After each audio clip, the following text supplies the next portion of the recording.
لله والصلاة والسلام على سيدنا محمد وعلى آله وأصحابه أجمعين. الحمد لله والصلاة والسلام على سيدنا محمد وعلى آله وأصحابه أجمعين. أما بعد، فأعوذ بالله من الشيطان الرجيم. بسم الله الرحمن الرحيم. قال يا بني إني أرى في المنام أني أذبحك فانظر ماذا ترى. قال يا أبت افعل ما تؤمر، ستجدني إن شاء الله من الصابرين. فلما أسلما وتله للجبين وناديناه أن يا إبراهيم قد صدقت الرؤيا إنا كذلك نجزي المحسنين. إن هذا لهو البلاء المبين. وفديناه بذبح عظيم وتركنا عليه في الآخرين. صدق الله العظيم. اللهم صل على سيدنا محمد النبي الأمي وعلى آله وأصحابه وسلم. اللهم صل على سيدنا محمد النبي الأمي وعلى آله وأصحابه وسلم. میرے معزز مسلمان بزرگوں، عزیز بھائیوں، اس وقت مسلمان عالم بہت مبارک فضا میں اور ماحول میں زندگی کے سانس لے رہے ہیں. کہیں حج کا سلسلہ چل رہا ہے، کہیں عشرہ ذی الحجہ کی مبارک عبادات کا سلسلہ ہے، اور کہیں قربانیوں کی تیاری ہے. قربانی کے سلسلے کی تیاریاں مسلمان کر رہے ہیں. جو چیز اس قربانی کے عمل کی بنیاد بنی، جو چیز اس قربانی کی عمل کی بنیاد بنی، جس کے بعد مسلمانوں کے لیے قربانی کا حکم ملا، اس کا تذکرہ قرآن نے ذکر فرمایا ہے کہ قربانی کی بنیاد کیا چیز بنی، کس طرح یہ سلسلہ شروع ہوا، اور قربانی کی حقیقت اور روح کیا ہے، اور اللہ رب العزت اس قربانی کے ذریعے کیا چاہتے ہیں. قال یا بنی انی ارى فی المنام انی اذبحک فانظر ماذا ترى. اللہ کا دوست حضرت خلیل ہے. اللہ اپنے دوست کو حکم دیتے ہیں، وہ بھی خواب کے ذریعے، کہ ایسا کرو، اپنے بیٹے کو ذبح کر دو. کیا دوستی کا امتحان ہے. اور اللہ نے اپنے اس خلیل سے یہ امتحان کئی بار لیا ہے. کبھی تو کہہ دیا کہ دیکھتی آنکھ کے اندر چھلانگ لگا دو، عجیب دوست ہے. اللہ نے کہہ دیا آگ میں کود پڑ تو کود پڑے. اور آگ بھی ایسی کہ اگر فضاؤں میں پرندہ بھی اڑنا چاہے تو وہ بھی جھلس کر آگ میں آ جائے. ایسی دھیکتی ہوئی آگ. اللہ کے دوست کا امتحان ہوتا ہے، آگ میں کودنا پڑے گا. تیار ہو گئے. اللہ سے دوستی سچی ہے، اللہ سے دوستی سچی ہے. پھر ایک امتحان آ گیا. بیوی ہے، معصوم سا بچہ ہے، جو مہینوں کی دعاؤں کا ثمرہ نہیں، سالوں کی دعاؤں کا ثمرہ ہے. بڑھاپے کے دہلیز پر ملا ہے، سر کے بال سفید ہو چکے ہیں، تب جا کے اللہ نے بیٹا دیا ہے.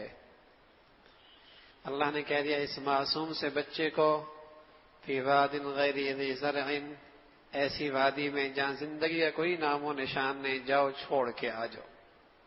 اس ویرانے کے اندر بیوی کو بھی چھوڑ کے آ جاؤ، بچے کو بھی چھوڑ کے آ جاؤ،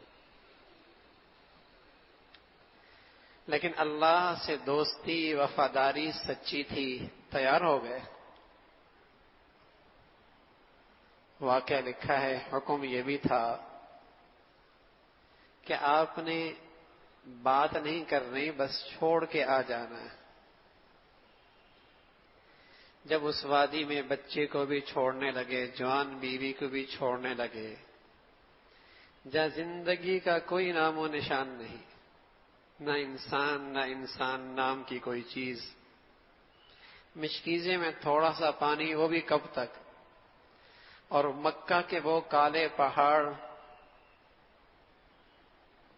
سنداخ وادیاں، اور وہ بھی تنہا، بچے اور بیوی کو چھوڑ کے جا رہے، کا بولنا بھی نہیں۔ جب چھوڑ کے جانے لگے تو بیوی نے پوچھا، ہمیں یہاں تنہا چھوڑ کے جا رہے ہو؟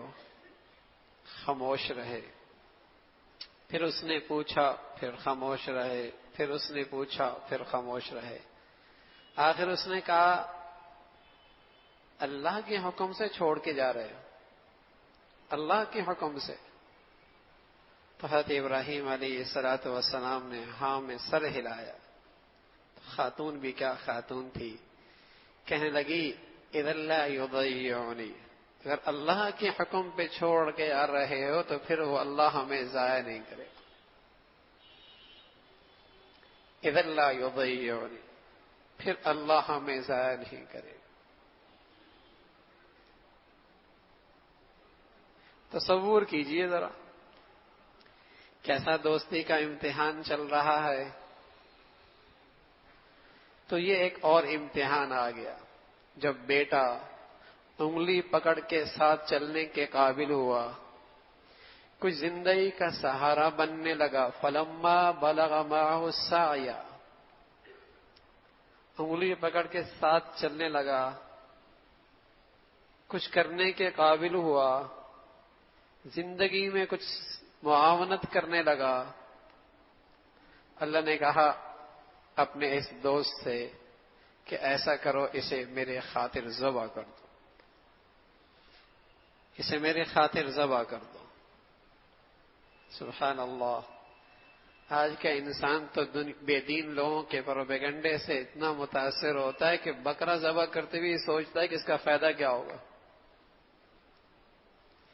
گائے ذبح کرنے سے پہلے بھی سوچتا ہے اس کا فائدہ کیا ہوگا، کوئی مادی فائدہ ہو۔ اگر یہی پیسہ جو خون کی شکل میں نالیوں میں بہہ جاتا ہے، اس سے قوم کی فلاح ہو سکتی ہے، اب اس کے دماغ میں یہ فتنہ آتا ہے۔ یہ پروپیگنڈا اتنا کثرت سے پھیل رہا ہے کہ اب پہلے تو کوئی ایک دو پوچھتے، اب کثرت سے لوگ پوچھتے ہیں کہ یہ پیسہ اگر میں فلاں کو دے دوں تو یہ جو پروپیگنڈا ہے کہ اتنا پیسہ نالیوں میں خون کی شکل میں بہہ جاتا ہے، اور وہ بھی مقروض قوم، کوئی معیشت کی بڑی شکلیں بن سکتی تھی، تو اگر ان نام نہاد اسکالروں کی دنیا زندگی ان کی فتوے پہ چلنے لگے تو کل نماز کی بھی چھٹی ہو جائے گی، کہ 1.5 ارب مسلمان ہے، روز 2 گھنٹے نمازوں کے لیے نکالتا ہے، اگر یہ بچا لے تو 300 ارب گھنٹے روز بچ جائیں گے، کتنی دولت کما سکتا ہے، نماز کی بھی چھٹی ہو جائے گی۔ پھر ان کا نیا فتنہ آئے گا، کروڑوں روپے خرچ کرتے ہیں عرب، اور اس سرزمین پر حجاج جاتے ہیں،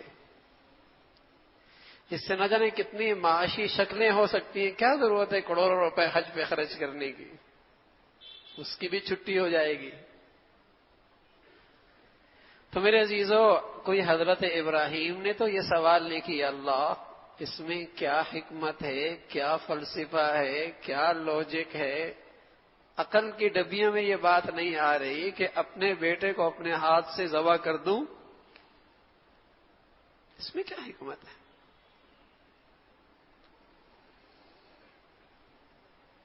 اللہ رب العزت نے اس بات پر یقین رکھ نصیب فرمایا تھا، ان صلاتی و نسکی و محیای و مماتی للہ رب العالمین.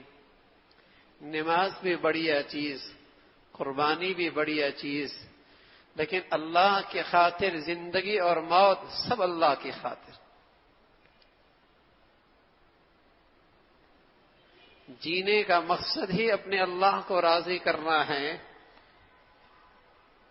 چاہے اس کا کوئی فائدہ دنیا میں نظر آئے یا نہ آئے، کوئی حکمت مصلحت سمجھ میں آئے نہ آئے، زندگی کا مقصد پورا ہو رہا کہ میرا اللہ کے حکم کی اطاعت ہو رہی ہے. تو اس لیے حضرت خلیل نے، حضرت ابراہیم نے مڑ کے یہ نہیں کہا اللہ اس کا کیا فلسفہ ہے، کیا حکمت ہے، کیا فائدہ ہے. دنیا کی کسی مہذب سلطنت میں ایسا نہیں کہ باپ اپنے بیٹے کے گردن پہ چھری رکھ کے ذبح کرے. میرے عزیزو، بس اوقات اپنی جان دینا آسان ہوتا ہے اس سے کہ باپ سے کہہ جائے بیٹی کی جان لے لو. اپنی جان دینا آسان ہوتا ہے اس سے کہ باپ سے کہہ جائے بیٹی کی جان لے لو. لیکن یہاں تو سارے جذبات پہ چھری پھیلائی جا رہی ہے کہ ہر جذبہ اللہ کی خاطر قربان کرنا، ہر چاہت اللہ کی خاطر قربان کرنی ہے، اور اللہ کے حکم کو سب سے بالا تر رکھنا. ٹھیک ہے، بیٹے سے محبت بجا، اپنی ذات سے تعلق بجا، مال سے تعلق بجا، اپنی ارد گرد کی چیزوں سے تعلق بجا، لیکن جذبہ یہ پیدا کرنا ہے کہ اللہ کا حکم سب سے بالا تر، سب سے بالا تر اللہ کا حکم. اگر وہ کہیں آ جائے اس کے سامنے سر جھکا دینا ہے. قال یا بنی انی اری فی المنام انی اذبحک فانظر ماذا تری. سبحان اللہ. باپ اپنے بیٹے سے کہنے لگا بیٹے میں نے خواب دیکھی ہے اور مجھے خواب میں حکم ملا کہ تجھے ذبح کروں. فانظر ماذا تری، تیری کیا رائے ہے؟ حضرات علماء نے فرمایا ابراہیم علیہ الصلوۃ والسلام بیٹے سے رائے اس لیے نہیں لے رہے کہ اگر انکار کر دے گا تو اللہ کا حکم موقوف کر دیں گے، اس لیے رائے نہیں لے رہے، بلکہ دیکھنا یہ چاہ رہے کہ میرے گھر کے ماحول نے کیا رنگ ڈالا ہے، میرے لقمہ حلال نے کیا اثر ڈالا ہے، میری تربیت نے کیا اثر دکھایا ہے. اس لیے باپ نے اپنے بیٹے سے یہ سوال کر لیا، اپنا امتحان لے رہے تھے کہ میری تربیت نے کیا دکھایا اور اس کے کیا اثرات پڑے، میرے گھر کے ماحول نے، لقمہ حلال نے کیا اثر ڈالا ہے میرے بیٹے پر. قال یا بنی انی اری فی المنام انی اذبحک فانظر ماذا تری.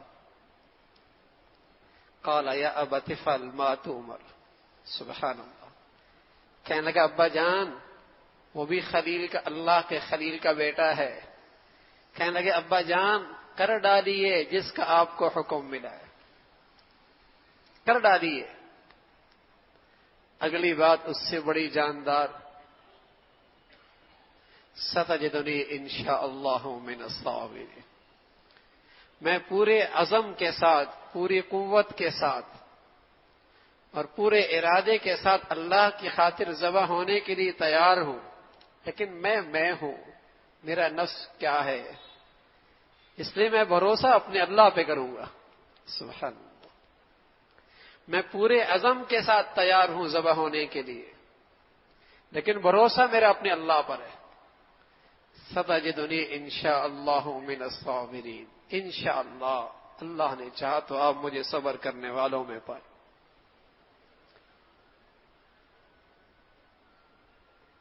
جب باپ بیٹے کو ذبح کرنے کے لیے لے کے جا رہے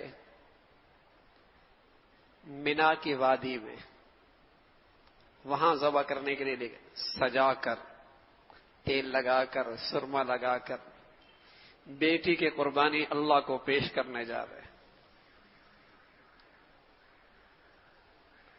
تو جب مینا کی وادی سے گزرنے لگے تو شیطان انسانی شکل میں آیا اور حضرت اسماعیل سے کہنے لگا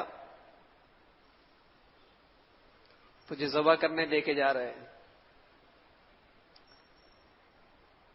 حضرت اسماعیل علیہ السلام نے کہا ابا یہ تنگ کر رہا ہے۔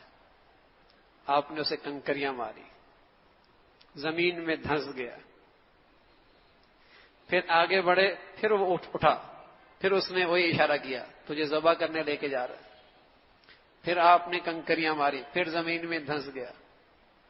پھر تیسری جگہ پھر کھڑا ہوا، پھر وہی اشارہ کیا تجھے ذبح کرنے لے کے جا رہے ہیں۔ پھر آپ نے کنکریاں ماری۔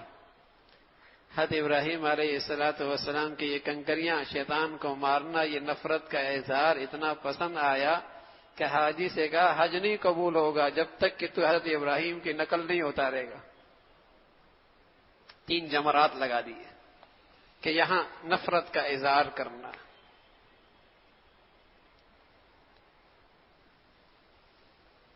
اور جب ذبح کرنے کے لیے تیار ہوئے تو اسماعیل علیہ السلام نے کہا ابا آپ اپنی آنکھوں پہ پٹی باندھ لیں، کہیں ایسا نہ ہو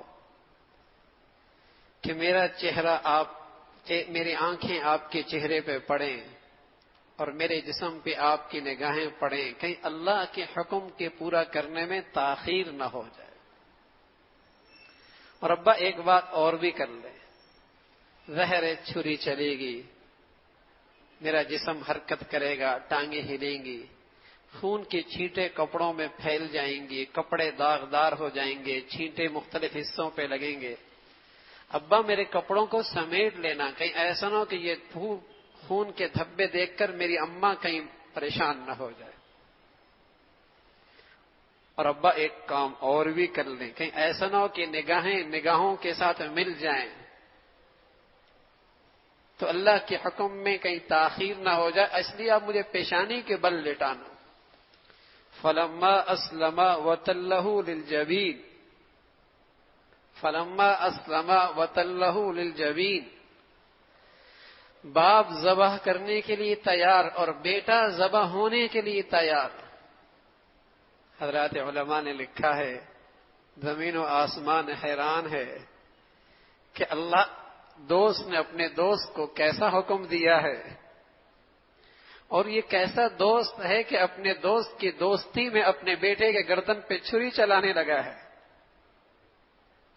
کیسا سچا خلیل اور کیسا سچا دوست ہے۔ فلما اسلم وتلہ للجبین، دونوں تیار ہیں، چھری تیز کر دی گئی، گردن پہ رکھ دی گئی، پیشانی کے بل لٹا دیا گیا، اور پوری قوت کے ساتھ حضرت ابراہیم علیہ السلام نے چھری چلائی۔ وَنَادَيْنَاهُ أَن يَا إِبْرَاهِيمُ قَدْ صَدَّقْتَ الرُّؤْيَا إِنَّا كَذَلِكَ نَجْزِي الْمُحْسِنِينَ إِنَّ هَذَا لَهُوَ الْبَلَاءُ الْمُبِينُ وَفَدَيْنَاهُ بِذِبْحٍ عَظِيمٍ وَتَرَكْنَا عَلَيْهِ فِي الْآخِرِينَ۔ اللہ نے آسمان سے حکم دے دیا ابراہیم تو نے اپنی خواب سچ کر دیکھا۔ قد صدقت الرؤیا، فرشتوں کو حکم دیا اسماعیل کو کھینچ لو اور دمبے کو جا کے ان کے ہاتھوں میں ڈال دو۔ جیسی آنکھوں سے پٹی کھلتی ہے تو سامنے حضرت اسماعیل مسکراتے بیٹھے ہیں اور وہاں ایک دمبا ذبح کیا ہوا ہے۔ وَتَرَكْنَا عَلَيْهِ فِي الْآخِرِينَ، فرمایا یہی سنت ہے جو ہم نے پچھلوں کے اندر چھوڑ رکھی ہے، یہی طریقہ ہے، یہ وہ بنیاد ہے اس قربانی کی جس کے لیے مسلمان الحمدللہ ذوق و شوق سے تیاریوں میں مصروف ہیں، جس کا مسلمان الحمدللہ 10ویں 11ویں کو بہت اہتمام کرتے ہیں، اور اہتمام خوب کرنا چاہیے۔ اللہ کے نبی نے سنت ابراہیمی کے خوب یاد منائی ہے، خوب یاد منائی ہے، اور ہمیشہ اپنی امت کی طرف سے قربانی اللہ کے نبی نے کی ہے۔ جنہیں اللہ نے مال دے رکھے ہیں، وسائل دے رکھے ہیں، خوب کثرت سے قربانیاں کریں، اس قربانی کی ظاہری شکل کو بھی خوب اختیار کریں، اس قربانی کی ظاہری شکل کو بھی خوب اختیار کریں۔ اپنی طرف سے قربانی کرنا جو صاحب نصاب ہے وہ تو واجب ہے، اور اللہ کے نبی صلی اللہ علیہ وسلم نے فرمایا جو قربانی کے اہل ہے اور قربانی کر سکتا ہے وہ نہیں کرتا، تو فرمایا پھر ایسے شخص کو تو میری عید کی نماز میں عیدگاہ میں آنے کی کوئی ضرورت نہیں، اس کو پھر ہماری عیدگاہ میں آنے کی کوئی ضرورت نہیں۔ زید ابن ارقم فرمانے لگے، اے اللہ کے رسول اس کا کیا اجر ہے قربانی کا؟ فرمایا قربان پر جتنے بال ہیں، اس قربانی کے جانور پر جتنے بال ہیں، اللہ ہر بال کے بقدر نیکیاں عطا فرماتا ہے۔ کہ یا رسول اللہ جس پر بال نہیں اون ہے، فرمایا اس اون کے بھی ہر بال پر اللہ اجر و ثواب عطا فرماتا ہے۔ تو میرے عزیزو، ایک تو اس کی ظاہری شکل کا بھی خوب اہتمام ہو، جن پر قربانی واجب ہے وہ بھی کریں، اپنی نابالغ اولاد پر قربانی واجب نہیں، اس کی طرف سے بھی اللہ نے مال دیا ہے، ان کی طرف سے بھی قربانی کی جائے، اللہ کے نبی کی طرف سے بھی قربانی کی جائے، اپنے جانے والے ماں باپ کی طرف سے بھی قربانی کی جائے، اس لیے کہ یہ اجر و ثواب، نماز نفلی پورے سال پڑھ سکتے ہیں، صدقہ پورے سال دے سکتے ہیں، روزہ پورے سال نفلی رکھ سکتے ہیں، لیکن یہ ایسی شاندار اور بڑھیا عبادت ہے جو ان 3 دنوں کے علاوہ پھر ادا کرنے کا موقع نہیں ملتا۔ جس قدر اللہ رب العزت نے توفیق عطا فرمائی ہے، خوب ذوق شوق سے قربانیاں، خود اللہ کے نبی نے 10 اونٹ ذبح کیے اور ذبح کرتے کرتے تھک گئے، فرمایا علی اب تم ذبح کرنا شروع کر۔ اور ہمیشہ اللہ کے نبی اپنی امت کی طرف سے قربانی کیا کرتے۔ تو میرے عزیزو، ایک تو اس قربانی کی ظاہری شکل ہے، اس کو بھی خوب اختیار کی جائے، اور اس کے اندر مقصود اللہ کی رضا ہو، اللہ کی رضا ہو۔ کیوں کر رہے ہو؟ اللہ کو راضی، نام و نمود نہیں، نمائش نہیں، دکھلاوا نہیں۔ اس قربانی کو بھی کاروبار نہ بنائیں کہ جو ہمیں گوشت دے گا ہم اسے گوشت دیں گے، ہاں چھڑے تقسیم کر دیں گے، بڑھیا گوشت فریج میں رکھ دیں گے، ایسا اس کو بھی کاروبار نہ بنائیں، بلکہ اس کا پورا عمل اللہ کی رضا کی خاطر ہو، اس کی تقسیم بھی اللہ کی رضا کی خاطر۔ جب جانور لے کے آئیں اس کے اندر بھی جذبہ صرف اللہ کو راضی کرنے کا ہو، نہ ریا، نہ دکھلاوا، نہ شہرت، اس لیے کہ ریا اور دکھلاوے کے عمل کی کوئی حیثیت نہیں ہے، بلکہ اگر یہ کرو گے تو بس اوقات دنیا والے بھی تعریف نہیں کرتے، بلکہ یوں ہاں حرام کا ہے نا، تبھی تو 3 لاکھ کا لے کے آ گیا، حرام کا کماتا ہے۔ ہاں میرے عزیزو، دنیا والے بھی تعریف نہیں کرتے، اور اللہ کے ہاں بھی اس کا کوئی اجر و ثواب نہیں۔ نیت ٹھیک ہو، اخلاص ہو، اللہ کو راضی کرنے کا جذبہ ہو، اچھی سے اچھی قربانی ہو، لیکن اپنی نیتوں کو ضرور دیکھا جائے، کیوں کر رہا ہوں، کس لیے کر رہا ہوں، خالص اللہ کی رضا کا جذبہ ہو، اور اس تقسیم کے اندر بھی اسی کو راضی کرنے کا جذبہ رکھا جائے۔ یہ تو اس کی ایک ظاہری شکل قبولیت کی ہے۔ اور میرے عزیزو، قربانی سے مقصد اور قربانی سے سبق اور قربانی کا درس یہ ہے کہ یہ جذبہ پیدا ہو کہ زندگی کے ہر معاملے میں اللہ کا حکم سب سے بالا تر رہے۔ اے اللہ، آج آپ نے بچڑے کی قربانی مانگی ہے، بکری کی قربانی مانگی ہے، کل آپ بیٹے کی قربانی مانگیں گے، تیری خاطر وہ بھی قربان کر دیں۔ ہاں میرے عزیزو، اسی جذبے کو زندہ کرنا ہے، اسی جذبے کو زندہ کرنا ہے، اسی کے اندر تازگی لے کے آنی ہے۔ اے اللہ، زندگی کے ہر مرحلے میں آپ کا حکم ہمیشہ بالا تر رہے گا۔ ان صلاتی ونسکی ومحیای ومماتی للہ رب العالمین، یقیناً نماز بھی میرے لیے، قربانی بھی میرے لیے، لیکن مسلمان سے جو مطلوب ہے وہ یہ ہے کہ میری زندگی اور موت بھی خالص اللہ کے لیے، زندگی اور موت بھی خالص اللہ کے لیے۔ تو زندگی کے ہر مرحلے میں اللہ کا حکم سب سے بالا تر ہو، یہ قربانی کا حاصل ہے۔ اسی جذبے کو زندہ کرنا ہے۔ اللہ مجھے بھی اور آپ کو بھی کہنے سننے سے عمل کی توفیق نصیب فرما دے۔ وآخر دعوانا الحمدللہ رب العالمین۔ وآخر دعوانا الحمد لله رب العالمين. وآخر دعوانا الحمد لله رب العالمين. وآخر دعوانا